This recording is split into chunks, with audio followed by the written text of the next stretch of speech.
We're still on the laws of indices.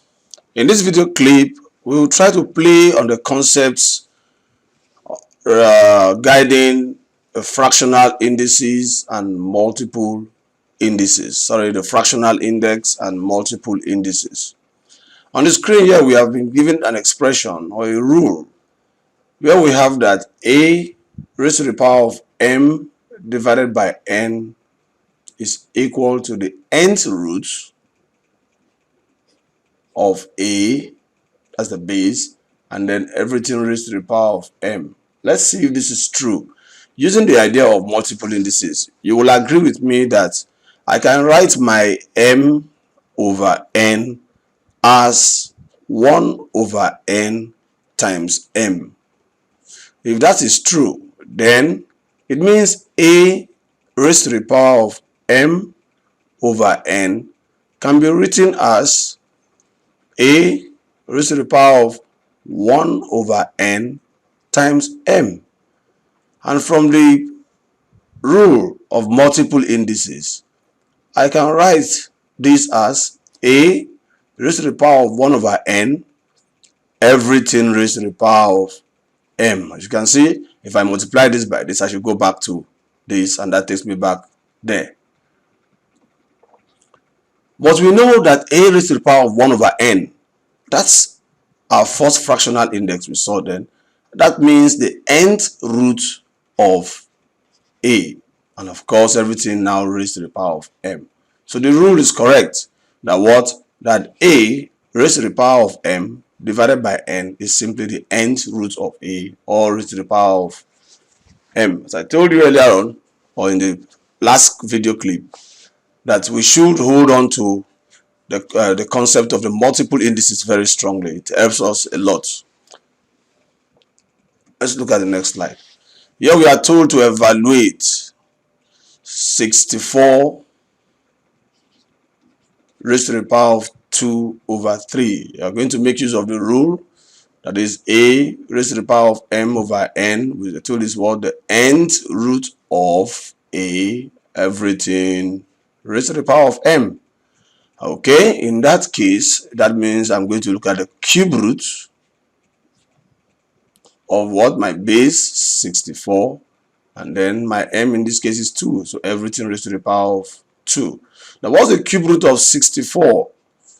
Well, when you are studying indices, you need to look at the numbers 1, 2, 3, 4 to 10 and look at their multiples. 64 comes from 16 times 4, and 16 is 4 times 4. So I look at 64 as 4 times 4 times 4. So the cube root of 64 is simply 4. And then we have raised to the power of 2 there. So raised to the power of 2, which means the answer to this is 16. That is 64 raised to the power of 2 over 3 is what? It's 16. Yes, that's it there. In a much more nicer form. 64 raised to the power of 2 over 3 as a cube root of 64, or raised to the power of 2, following the rule of what? A raised to the power m over n is what? Nth root of a, or raised to the power of m. So we have 4 raised to the power 2, and that gives us 16. Let's move on. Here we have 32 divided by 243, all raised to the power of 3 over 5. Do not be dismayed, do not be scared. 32 all over what? 243 raised to the power of what? 3 over 5. There's nothing to be scared about. I say, okay, since 5 is there as a denominator there, it means we are looking for the 5th root. Yes. Of what? Of 32 over 243. Let's not forget that there is a 3 up there. So we are going to raise everything to the power of 3. Whatever result is obtained there, we raise to the power of 3.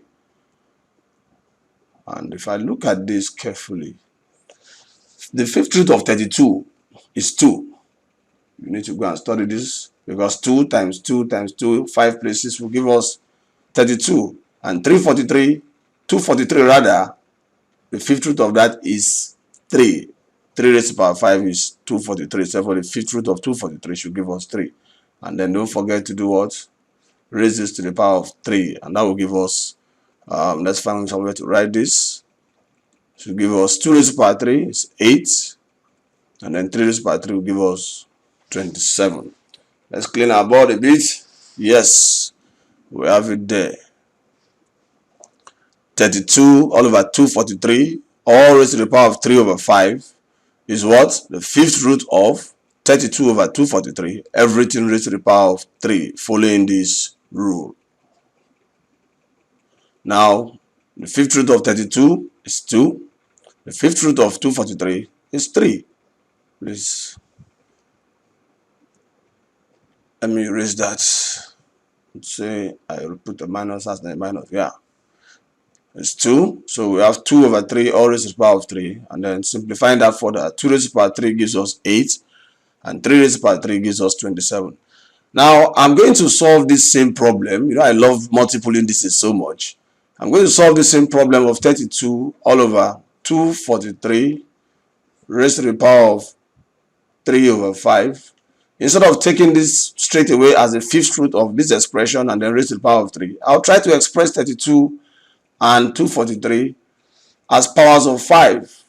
Let's say I'm going to do that, and then I apply the multiple indices concept, and I will still arrive at the same answer of 8 over 27. You're free to make use of any method you like. So I'm going to apply this rule.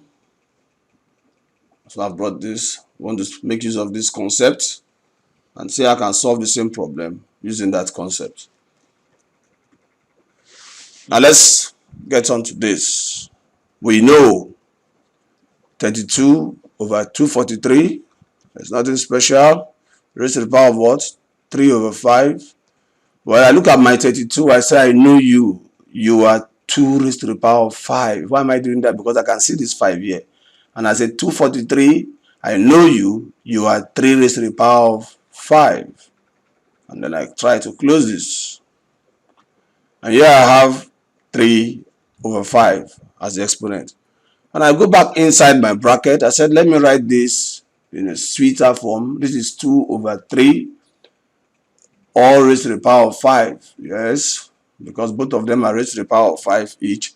But I don't forget that there is another exponent out there. That's what? 3 over 5. And now this is where I now apply my multiple indices. M times n, I'm going to multiply 5 by 3 over 5, and of course you can see already that 5 will cancel 5, and I have raised to the power of 3 standing there waiting. So I have finally here that this is 2 over 3, all raised to the power of what? 5 times 3 over 5. Sorry, 5. And that cancels out, and I have what?